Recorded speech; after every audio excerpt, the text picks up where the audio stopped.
Good afternoon, everyone. Thank you for putting up with that dramatic silence as I got all the tech ready.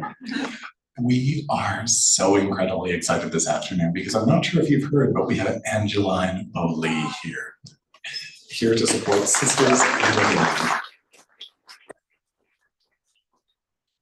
We're huge fans of both Angeline and our host for this afternoon, so I promise not to take up too much of your time so we can get to what you're really here for. But before we begin, I did want to, of course, acknowledge that we are gathered here in Treaty 1 territory, and the land on which we gather is the traditional territory of the Anishinaabe, Innuit, Anishinaabe, Dakota, and Dene peoples, and the homeland of the Red River Métis. In addition, of course, McNally Robinson Booksellers itself rests on the land once occupied by the Métis community of Roostertown. We are huge fans of today's author, and we're also big fans of the host for this afternoon, so we'll move along to the conversation right away, but I did want to extend our most sincere gratitude to, of course, Raincoast Books and Henry Holt and Company for publishing this beautiful book and for making this afternoon a reality. In just a few moments, there'll be a reading and a conversation that'll take place to my left. After that, there'll be an opportunity for you all to ask questions too, so please do allow those to percolate over the course of the afternoon. When it comes time for the Q&A, I will approach you in a non-threatening manner with this handheld microphone, not because we don't trust you to project, but just to ensure that those watching live can hear your questions too. At the end of the event, I'll be back with some exciting notes about signing procedure, but for now, I have the enormous pleasure of introducing today's guests. Your host, Danielle Roulette, is an Anishinaabe artist, book blogger, and aspiring writer from Dog Creek First Nation. Known online as Thunderbird Woman Reads, she is the co-founder of the Indigenous Reading Circle, an online book club launched in 2020 that celebrates 12 books by Indigenous authors each year. Dani is deeply committed to community work and to creating spaces that center Indigenous voices and stories. She believes in the power of books to build bridges between community, identity, and healing. We've been looking for an excuse to lure Dani behind a microphone to host one of these for quite some time. So as soon as we knew there was a connection between her and the work of Angeline, we leapt at the opportunity.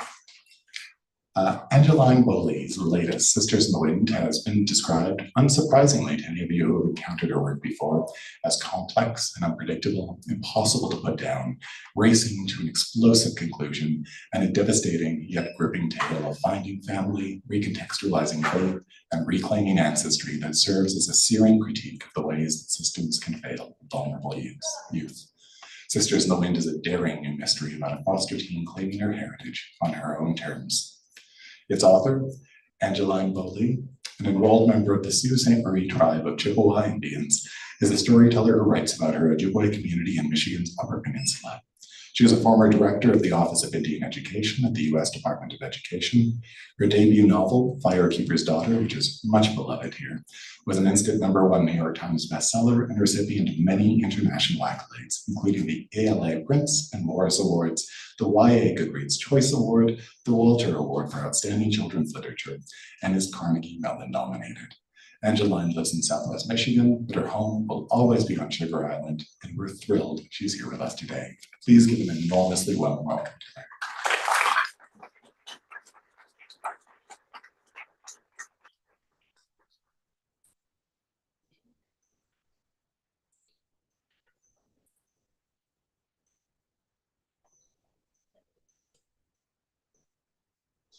Well, hello.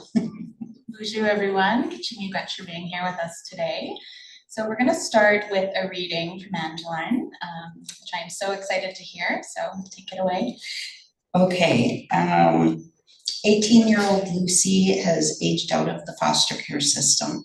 And for the last 6 months, she's been living and working in Mount Pleasant, Michigan at a little diner. And a mysterious man comes to the diner, and Lucy's been trying to outrun her past.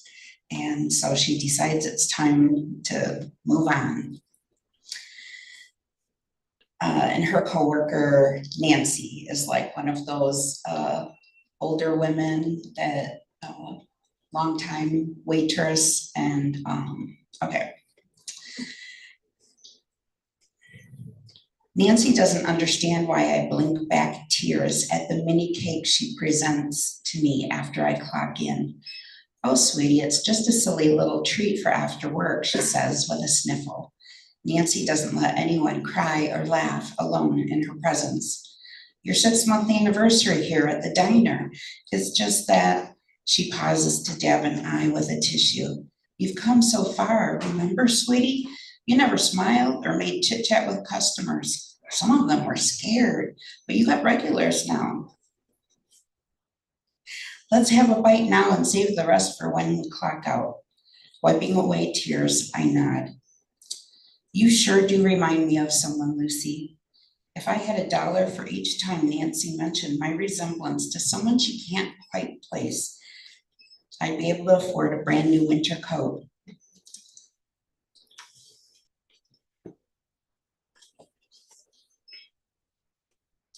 Nancy mentions the cake for the 10th time. She's right, it is special. 6 months was a good run. She and I will celebrate the milestone. Only I will know it's a farewell treat. Come on, Tim, she yells through the pass-through window between the counter and the kitchen. Bring that cake from the cooler, the one with 2 bites gone. He mumbles something like, all right already, don't get your support hose in a bunch. What did you just say? It's her mock outrage voice. Must be some holiday having cake for lunch, he covers. Yeah, that's what I thought, Nancy winks at me. It's the world's tiniest cake, but the 3 of us take more than an hour to eat it. Of course, Tim the cook had to bring ice cream and the remaining half of a Dutch apple pie. That coming out of your paycheck? I asked him. I guess so, since none of y'all clocked out. I used to be scared of Tim. I probably didn't speak a full sentence to him my first month working at the diner. Then he asked why I liked to wear so much eyeliner that I resembled a raccoon. I laughed. That broke the ice. Tim is good people's, as he likes to say. After we finish the treats, they tell me to go home. But I've got to wipe everything down, and we got this. Nancy shoos me towards the back door. Tim props it open so he can haul bags of trash to the dumpster behind the diner after his hour-long smoke break.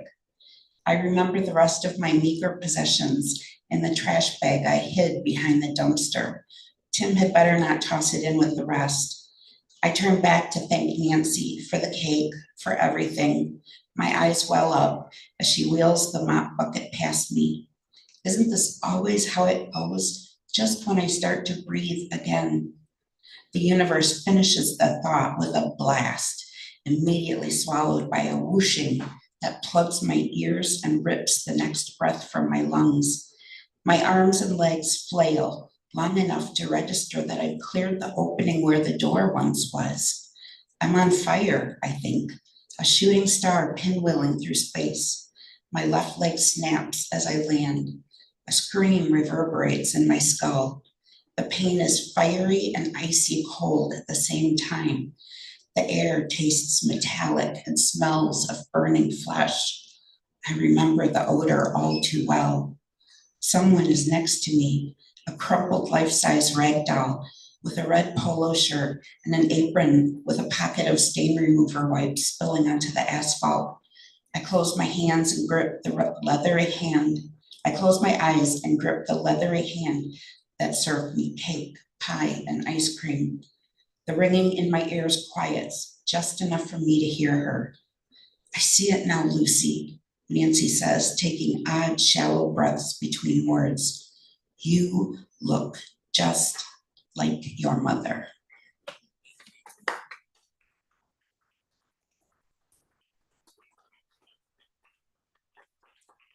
Thank you much for sharing that with us. I just got chills. So to start us off, I'm curious how this story first came to you. So Sisters in the Wind follows a young Ojibwe character named Lucy who grows up in the foster care system, disconnected from her community and culture, and she's someone who should have been protected by ICWA but wasn't. And for anyone unfamiliar, ICWA refers to the Indian Child Welfare Act, which was enacted in the United States in 1978. So it aims to ensure that whenever possible, children apprehended by the child welfare system remain connected to their families and tribal communities, so that those essential ties aren't lost. So have you always wanted to write a story that speaks to what it means to survive as an Indigenous youth in these systems? I did, in Firekeeper's Daughter, the undercover cop, Jamie, he ends up telling, Donis, the protagonist, that, he got adopted out. He doesn't know much about his upbringing and his tribal community. And so I think that kind of planted a seed that I wanted to tell a story like Jamie's, but I didn't know quite how. And then also in Firekeeper's Daughter, there's a comment about when Lily, Donis's best friend, is telling her, Lily's been living with her great grandma since she got taken away from her mom. And then she mentions a half sister growing up downstate with that, sibling's father. And so I kind of like that idea of bringing in a character that isn't even or she's mentioned but not named, and that she's connected to everybody and everything in Sugar Island, but she just doesn't know it. And for those of you who may not know, so Angeline's 3 novels are all beautifully interconnected. Each book can be read as a standalone, but of course I really encourage everyone to read each of them if you haven't already, because they're such powerful stories, and as you were speaking about, there are threads that connect them, especially with the characters. So we see familiar characters return, which is always exciting as a reader. And so I wanted to ask you more about what that's like as a writer. Does returning to them change how you write them or deepen your connection to them over time? I think it's a very Anishinaabe way for storytelling. I know that Louise Erdrich does something similar where she'll mention a family, and then 3 books later, the protagonist is someone from that family. And I just think, our stories are interconnected. So even though my books are standalone, you will see familiar faces pop up. And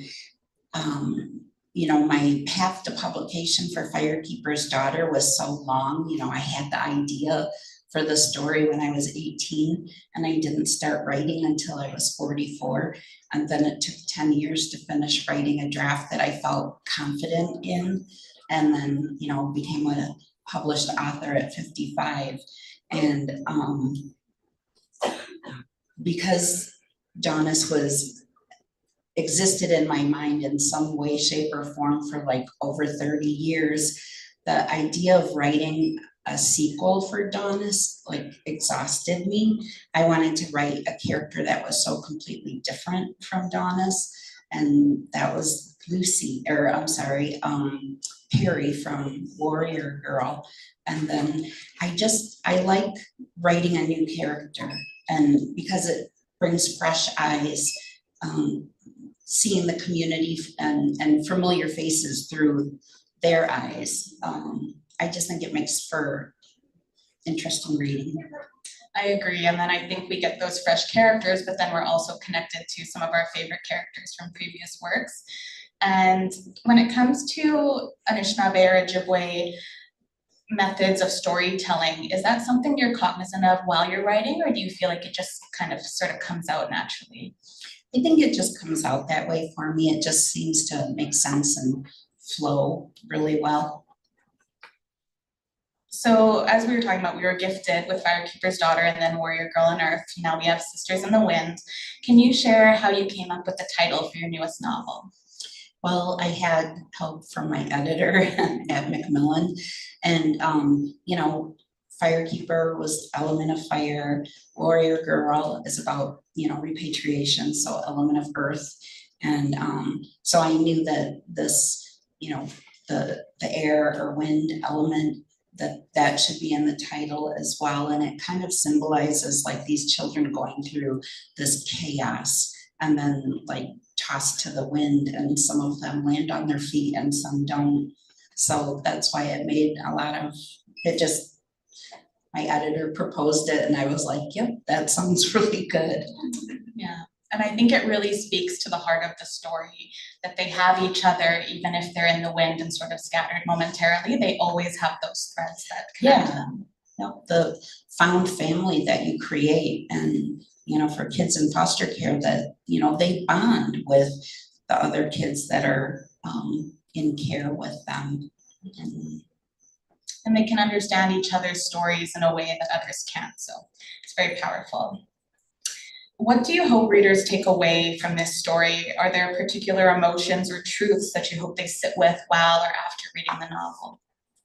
Well, I hope they're outraged because everything that happens to Lucy could have been avoided when she goes and meets with the social worker for like her intake interview, and she tells the woman, I think my biological mom is Native, and the woman tells her, oh, don't mention it, just say that you're Mexican. It just creates so many issues, and we know that happens where court personnel and social services people view the Indian Child Welfare Act as a huge headache and burden, and so they discourage kids from disclosing information about it because it creates a lot more work for them. Which is almost incomprehensible because, say, those extra bit of paperwork they have to do could spare a child decades of disconnection and spiritual torment. So we see that books become a kind of anchor for Lucy throughout, offering her comfort. What do you think reading can offer to young people navigating trauma or identity? I think just being able to see yourself in a story, and I think when you write for a young adult, it doesn't mean that you shy away from difficult topics, but I think there is some care for your youngest reader.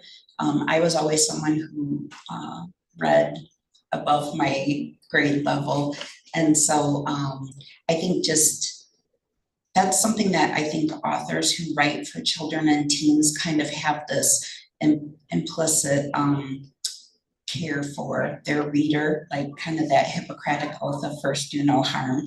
We can touch on very difficult topics, but do so with sensitivity and not gratuitous, torture, and give that reader some breathing space, and mention about resources. And so because you never know what reader has gone through the same things as that character or knows of someone, and so you want to make sure that you're taking care of the reader. I guess that kind of goes into my next question: is that who you had in mind when you were writing Indigenous youth? That's always like my first reader, is that I'm thinking about Native teens, and like me, wanting to read a story where I felt seen, and I did not have those books available when I was growing up. So I just want to make sure I think about my daughter when she was a teen, and my nieces, and former students. So I think of those Indigenous teens and wanting them to feel seen in a story, and to see beautiful things about their community too, not just the difficult or unpleasant truths, but the joy and the community sense. Mm-hmm. And I think you really do provide that for youth, because I think cultural erasure and then reconnection are central threads in the novel. And for Indigenous youth, that can be such a life-changing journey, is that reconnection. And I feel your work really does provide a safe space for them to feel seen and held and understood. So how does it feel as a writer to know that you are creating that kind of space for healing on the page? It feels really good. Like I feel very fortunate that I get to tell stories and meet so many readers and people. And when there's someone like maybe an elderly white man, and he'll come up and he'll be like, I know I'm not your primary reader, but I really like the book. And then I'm like, well, miigwech. And we need allies. We need all the allies that we can advocating for us in spaces that we might not access. So that's what I like to say to anybody that's reading the book. So there's a deep thread also of sisterhood in this novel, biological, chosen, and cultural. How do you see sisterhood functioning as solace or healing for Lucy and the other women in her life? I think I draw on personal experience. So I was very close to my younger sister. We were about 1.5 years apart. And yeah, she was my best friend and the world's worst parallel parker. So of course, that aspect of the character of Lily was based on my sister. And my sister passed away in a car accident very suddenly when she was 29 and I was 31. And it just, it's just such a shock. And so I just, thinking about the character of Lily just makes me smile. And I worried that giving her too many traits of my sister would like be upsetting for my parents to read, but they liked it. They felt really good about it. So I just think that I've always known that closeness of a sister. And then throughout my life, I've, made really great friends that, and so I think there is a lot of healing that we do when we're together and laughing. And every Indigenous community I've ever lived or worked in, there's just like women that you meet and they take you under their wing and pretty soon you're laughing. And so I cherish that. Mm-hmm. That instant connection, sometimes it's one of the best feelings. So in the novel, we see that healing doesn't come from one big moment. It's in the little gestures, reconnection, and quiet support. How did you approach writing about healing in this story? I think just that, wanting to show that it doesn't have to be this big, watershed lightning bolt of a moment, that it's in these quiet ways that, and then it's like, you don't necessarily think at the moment, oh, I'm healing, but after, it's like, oh, I feel better. That doesn't feel as hurtful anymore. Like, and so I think maybe healing comes in hindsight and just being able to recognize it as, I wouldn't have responded this way 6 months ago, but today I can, take a pause, hold in my anger, and that I think you said it best. It's like we know, okay, I didn't handle that perfectly, but I handled it better than I would have before. Exactly. Those little paths of healing. How do you think intergenerational wisdom shows up for Lucy throughout? Okay, my dad left our reservation when he was 16. He joined the Navy and he was fluent in Ojibwe. He was raised by his great grandma, and that's the only language that she spoke. And so he met my mom in Chicago when he was in the Navy. My mom's not Native. So when they had kids, my dad made like a conscious decision not to teach us the language. And because him growing up as a brown-skinned young man in Sault Ste. Marie, it was very difficult. And so I think he made a loving decision based on the experiences he had. But then as we got older, and 4 of my 5 siblings, we've all like worked for different Indian tribes in Michigan and elsewhere. And my dad is like that we found our way to it. And so I think that intergenerational wisdom, I think of that as it finds us And so for Lucy, it's a connection with someone who was in her dad's cancer support group. And so I just think that's, we attract them, we find them, we find our way back to that. Mm-hmm. I think so too. It's almost like that ancestral connection will come when it's meant to, when we're ready. Mm-hmm. And I think what you said resonated, because both of my parents were fluent in Ojibwe Moin and Soto, but they never taught me. And it wasn't until I got older that I kind of connected stories my mom would tell when she would come into the city on a bus and she was scared to speak Ojibwe because of how she was treated in Winnipeg. And so to see Anishinaabe Moin within your work and featured in a way that really centers Indigenous readers, like it truly just like gives me chills, because I think that is so important. And how do you approach including the language in your work? Well, all of my books deal with Indigenous identity through a particular lens. So in my first book, the character of Donis is like me, light-skinned Ojibwe. I have the privilege of deciding if and when I disclose.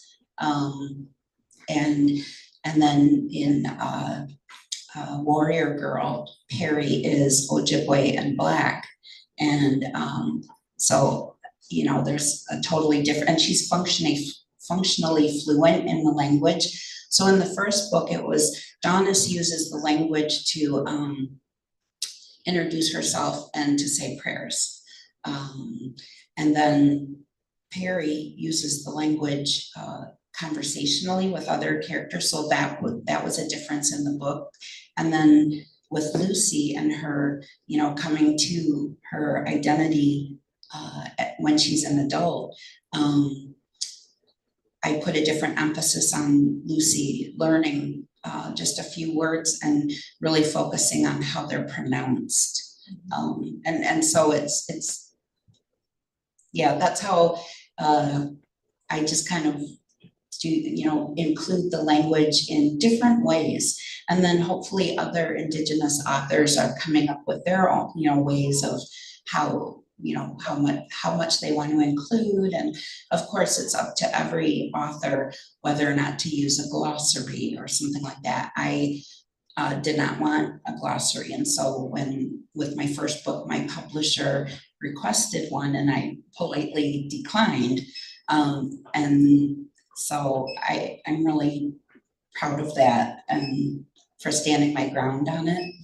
Yeah, I think that decision is very rooted in power, and there are so many Ojibwe dictionaries online too, and so it can be like a really powerful way of learning. Or I think there were some words that I would take to my dad and say, what does this mean? And when I would get it right, I'd be like, oh, I knew it.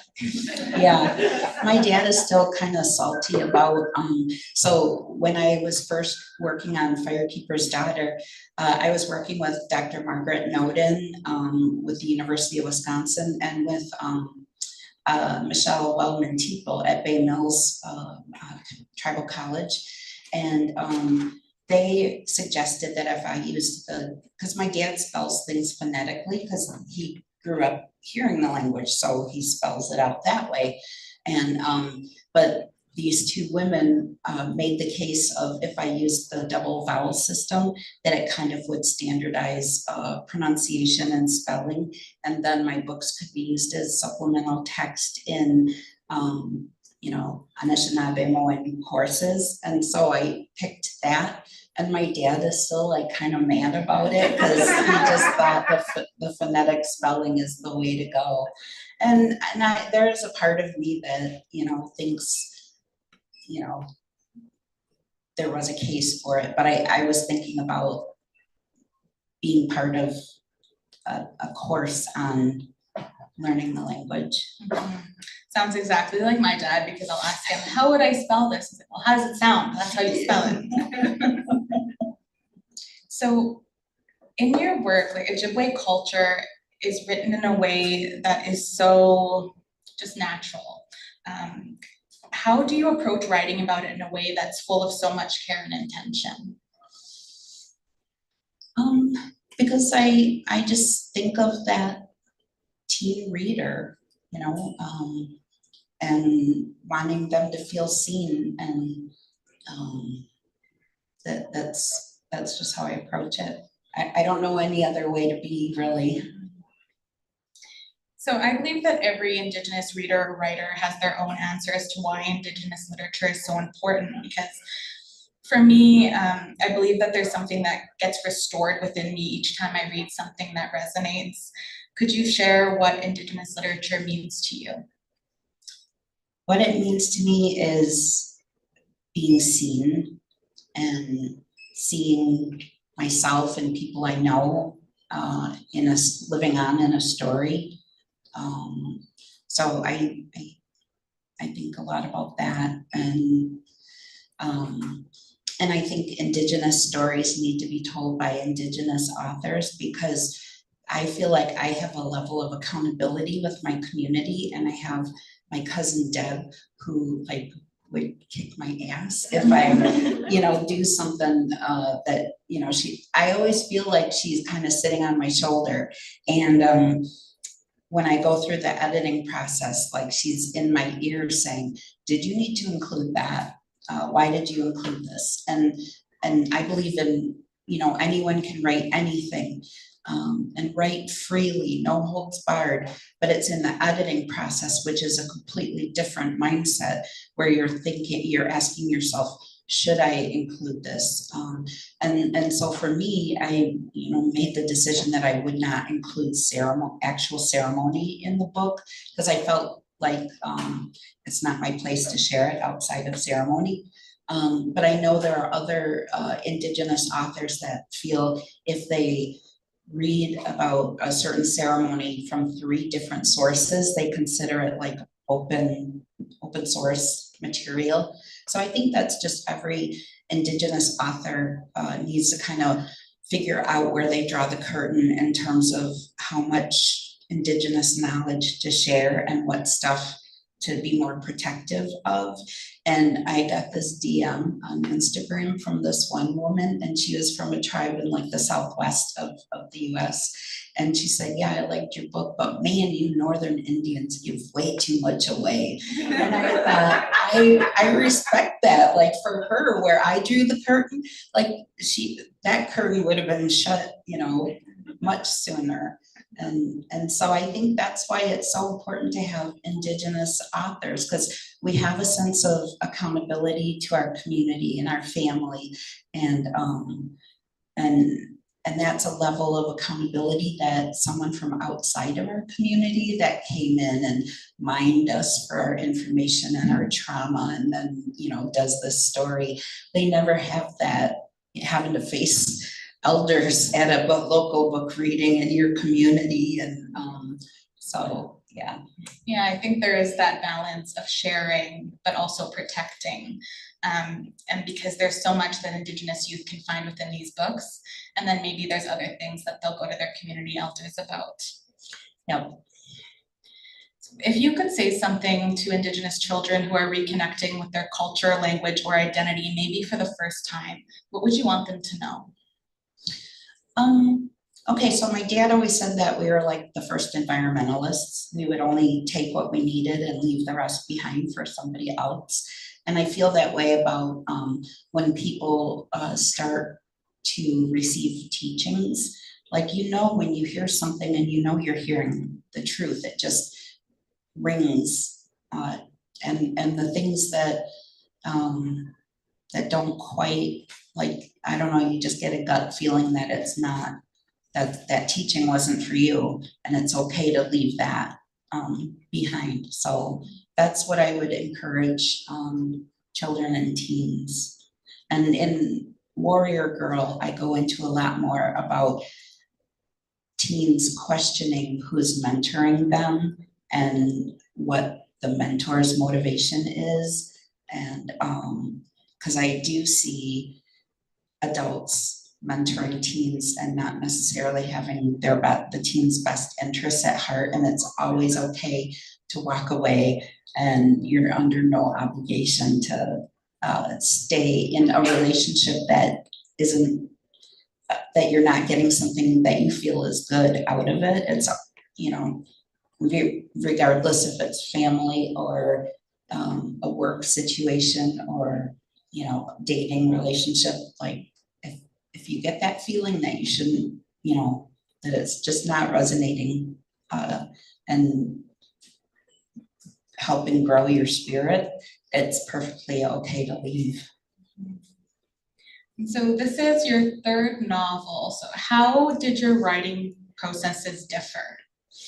I've been a different writer for each book. So for my first book, you know, it took 10 years, and it just started by like one morning I got up a half hour before the kids, and I never drank coffee before, but I'm like, writers drink coffee. So I made a cup of coffee and sat at the family computer and I wrote for a half hour. And then I really started to like that quiet, creative, peaceful time before the kids woke up. And so then I started getting up an hour before them. Well, by the end of the 10-year process, I was living, my kids were grown up and I was living and working in Washington, DC. And I would get up at 4:30 in the morning and write for 3 hours. And I would have an eye on the clock. And I knew like the exact minute that I had to leave to catch the metro and commute in. And I remember like tearing myself away from my laptop and walking to the subway and thinking, if I was a full-time author, I would get so much writing done. And the truth is that I was more productive when I had that day job and I was like confined to that. And because once I became a full-time author, I really like traveling and meeting readers, and the writing part is like a smaller slice of the pie than it really should be. So yeah, and with this book, it was difficult because Lucy is such a closed person. It's a difficult topic to write about. And so I ended up pulling these all-nighters that would be like 2 nights in a row that I would be up. And I kind of think it like induced a fugue state. And then I would just write, and then I would sleep for a day and a half. And then, but I kept doing that over and over because it seemed like that was the only way story was really coming through to me.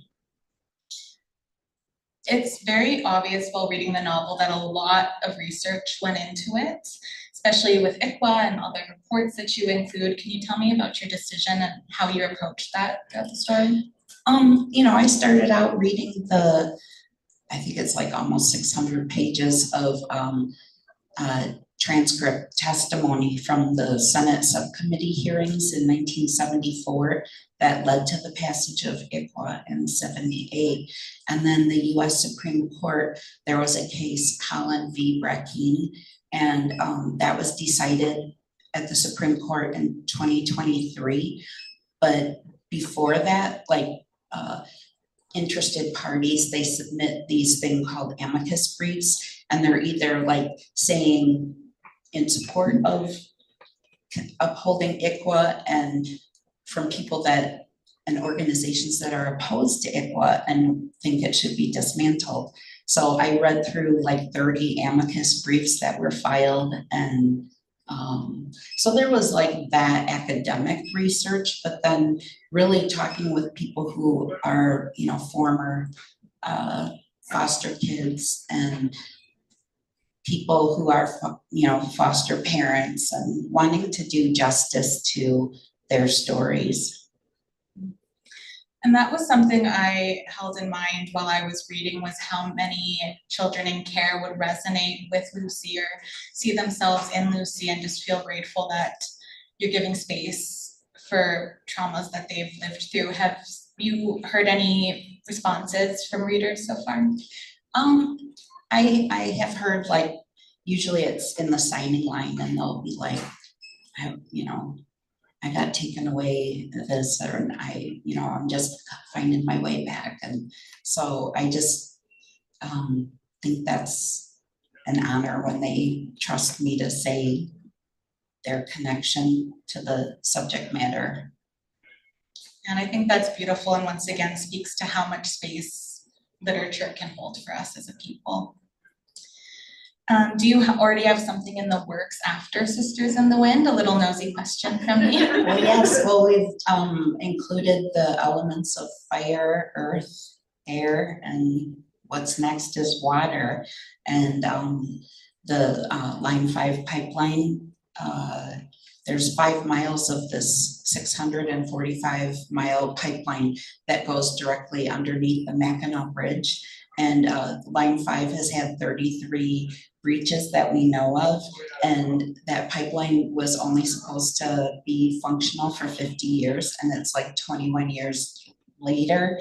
And we know, like, it's not a matter of if, but when there will be a spill. So there's like this plan to replace Line 5 under the bridge with this like new and improved tunnel pipeline, but they're gonna be like setting up man camps and like we women, we get our teachings, our water teachings, and so, but what happens when the water is sick?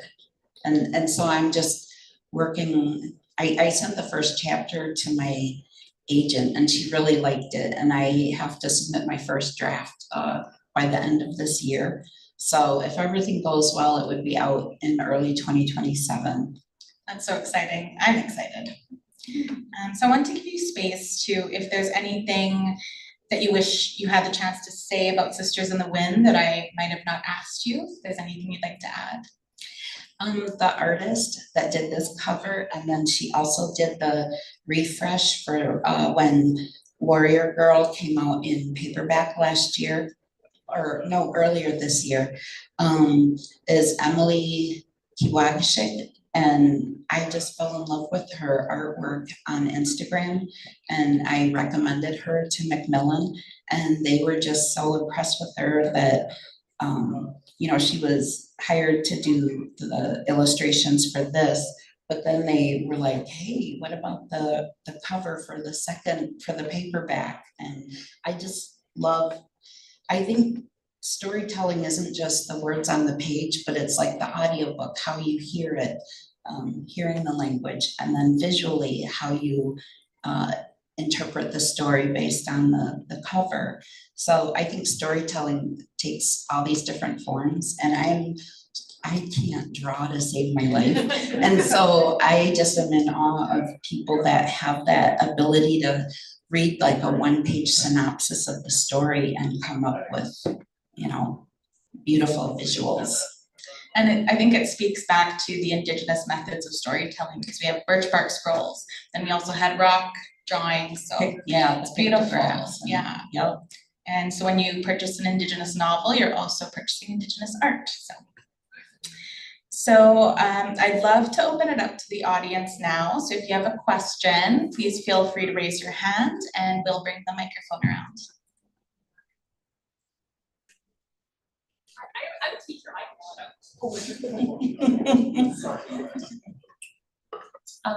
just want to say, Miigwech, thank you so much. I'm a teacher, I teach in a language school, and I appreciate that you write, because when I ask my kids at the beginning of the year what kind of books you want to see, they always say we want to see books about our culture. And it's so hard to find those books. But you talked about taking care of the reader, and as a teacher, I always want to take care of my kids. But how do you take care of yourself when you write such hard topics? Because sometimes we take on our kids' stories, and I am a white settler, but I still want to take care of my kids. But how do you take care of yourself when you write such heavy topics?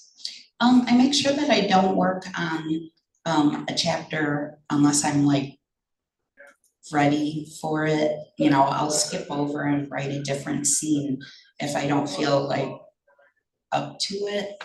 So I try to take care of myself like that, and I do other fun activities to kind of just, and I moved back to my little hometown that I swore. When I graduated high school, I was like, I'll see you guys later. I'm never coming back to this town except to visit my mom and dad, who are still in our little house there.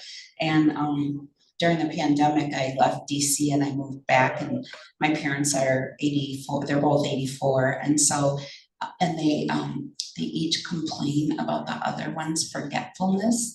So, but they tell me the same stories over and over. So I've kind of deduced that they're like kind of declining at about the same rate. So my old high school got turned into condos. So I'm now living in my high school, and then I just hang out with my parents, and my mom cooks dinner and we play Yahtzee, and my dad talks Yahtzee smack. He just so I have a lot of fun with my parents, and then my house has spare bedrooms so that my kids can visit anytime they want, my nieces, and that we're kind of on borrowed time with my parents. So come and spend all the time that you can with Granny and Papa. So, yep.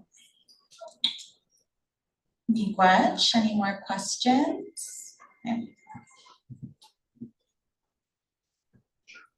So I'm not even sure how to ask this, but how do you figure out how to write specifically to young adults versus like, I guess like other adults, whatever that means? Like, how do you learn how to care for younger adults when you're doing your storytelling? Like, is there like a class that you take, or do you just, you have some intuitive knowledge of how to do that?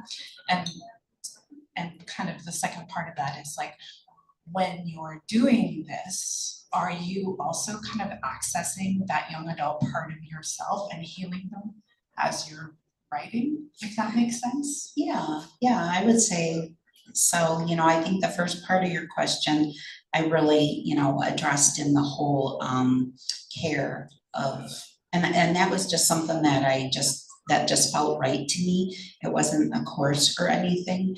When I was finalizing Firekeeper's Daughter to try to get a literary agent, I did a lot of research about sexual assault and some other like difficult themes. So I read other young adult books that had those themes to see, and I would only read books that were no more than 2 years old, because the market is changing, like where you draw the line of what's appropriate and what crosses that line.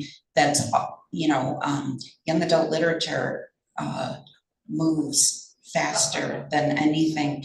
And so I would research where other authors drew the line and what felt right for my story.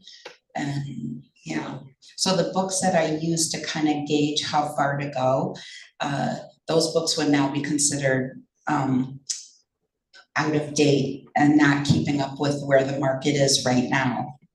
So if you want to be an author, you never write to what the market is right now, because by the time you finish, the market's already, write the story you want to see, that and then hopefully the market is ready for it. Miigwech.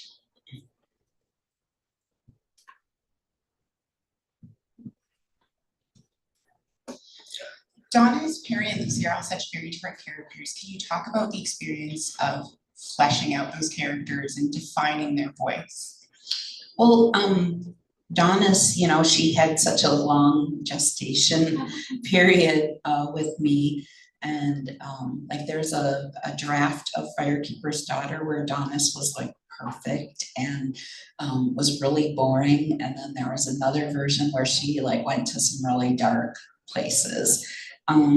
So it was like kind of like polishing a diamond, cutting a diamond in different facets. It just took a really long time, and tried different things, and then really got it where I wanted her to be.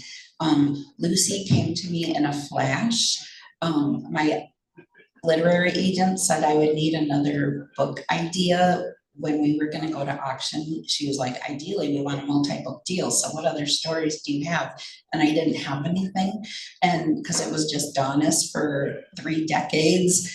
But I was walking around this neighborhood in DC, and this character's voice popped into my head, and she was like, I stole everything they think I did, and even stuff they don't know about yet. And I had read this tweet like a year earlier, and it's this young woman named Sarah Montoya, and I got to meet her, and she just like tweeted out one day, movie idea, Indigenous Lara Croft, but she's Indigenous and returning items back to communities.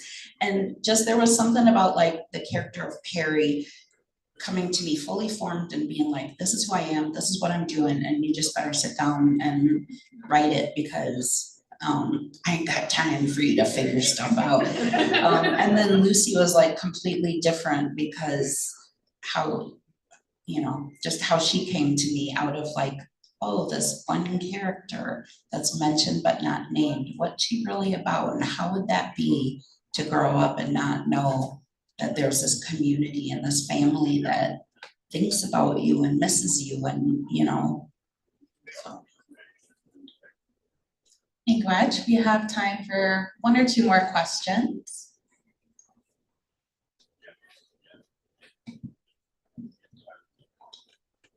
Hi, I'm Jamie, and I just want to say you really, for all Jamies, you really set the bar very high for like handsomeness that many of us will be tough to achieve thanks to your books.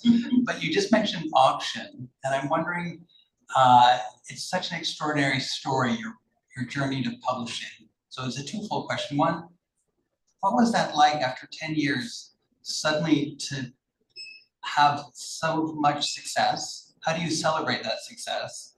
And then secondly, you're really great talking with students, and I'm wondering if, I know of a particular anecdote of a student who asked you about success, and I'm wondering if you might be able to share that with people.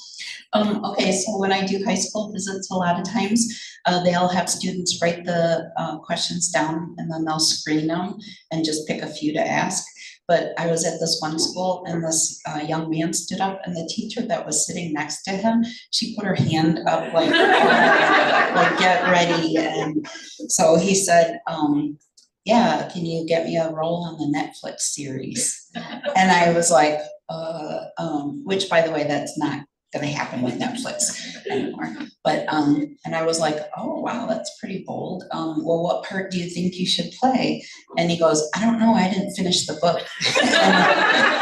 That just cracked me up that he like, so I was like, oh, well, come up afterwards, I'll give you my business card with my email, and please read the book and then just get back to me on what role you think you should play and what role you think you would be very ill-suited for. And he's never replied back, so maybe someday. But let's see, the first part, well, Jamie, that hot mess, there's just so many people that ask about them, and so it was like, oh, I know everything about Jamie. So there's that. And then the auction, it happened on my mom's birthday, October 3rd of 2019. So after I got my agent, I worked over the summer on revisions based on her very astute feedback. And we took the manuscript out on submission on a Thursday, and then we got the first offer. And it was like a 6-figure offer, like Saturday evening. And then there was a lot of interest. And so 2 weeks after we went out on submission, there was a 12-bidder auction. And I ended up selling the rights for over $1 million. And the thing is that I was like a complete nobody in the literary world because, I had a very accomplished career in education. And so I don't have an MFA in creative writing, and my writing before I started writing Firekeeper's Daughter was, I wrote grants. Like whatever job I had, I was always like writing grant proposals and stuff, which I figured was like a form of short storytelling in 40 pages or less plus attachments. And I was pretty good at, getting grants. So yeah, it was just bizarre to have this auction, and it just changed my life that day. I remember when Macmillan made their best and final offer, and it was with the editor that was like my dream editor. I wanted to, work with her, and I was just so happy. And I called my mom to wish her a happy birthday, but also to be like, I just got offered over $1 million for the, and my mom goes, really? And then she said, I'll tell your dad you got a good deal, but I won't tell him how much because I don't want him to treat you any different. So, yeah. And then my mom won't let me buy anything for her, but my dad let me buy him this like recliner that has like the medical lift. And my mom calls me and she goes, we're at the furniture store. He found a recliner that he likes. If you want to come down, you know, now is when you can buy it for him. So I go down there and I'm like, is this one the one you want? And he's like, yeah. I go, okay. So, you know, I whip out my credit card and go up to the salesperson and she's ringing it up and she goes, would you like the Scotch Guard protection for an additional like $25 or $40, something like that? And I look at my dad and he's like, so yeah, they have fun with it too. And when I do book events locally, my mom and dad will come and my mom will say, I want to sit in the back row. Do not introduce me, do not acknowledge me, I'm there for you. And my dad will want to seat up front facing the audience in case people have questions for him. And he signs my books. He signs them with the old Firekeeper and then he signs his name. So he's having a good time. So I know we're just scratching the surface, but miigwech to everyone who asked such thoughtful questions and miigwech for the thoughtful answers. I wanted to chime in and say, every time you hear a land acknowledgement, please seek out another Indigenous author, buy their book or get it from your library. It costs you nothing to rate it and review it online and recommend it to 5 people.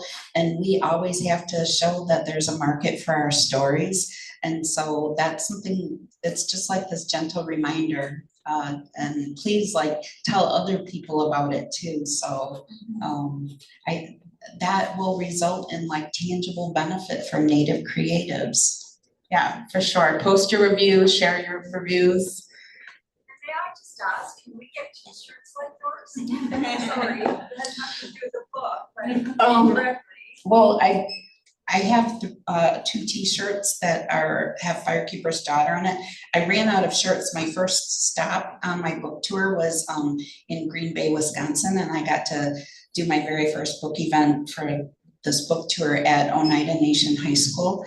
And I just was like giving out shirts left and right. And then I'm like, wait, I have 5 more stops on the tour. So might be time for a merch store maybe. Yeah. So Kachimi Gwech to McNally Robinson for having us here today. To everyone who joined us today, whether that's in person or online, your support means so much. Miigwech for everything and for sharing your work with us. And as my language teacher, friend, and elder, Katie Whitford would say, Gigawabamin min Minawa. I'll see you again. Miigwech.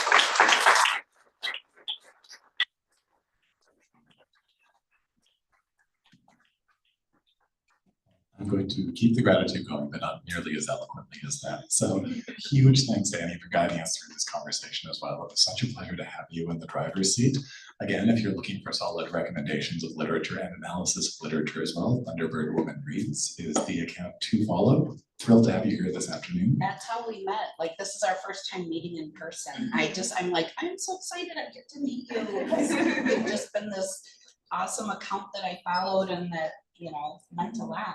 That means so much to me, truly. Like you did one of the first, Danny did one of the first reviews, early reviews for Firekeeper's Daughter. And it was so beautiful that we used snippets of it and made a graphic and blasted it on our social media and everything, so. So we will be moving on to the signing portion of the afternoon in just a moment. So we'll be placing Angeline in this chair. Please do feel free to descend and have a copy of any of her books signed. We have plenty of them here and we'll continually replenish the stacks.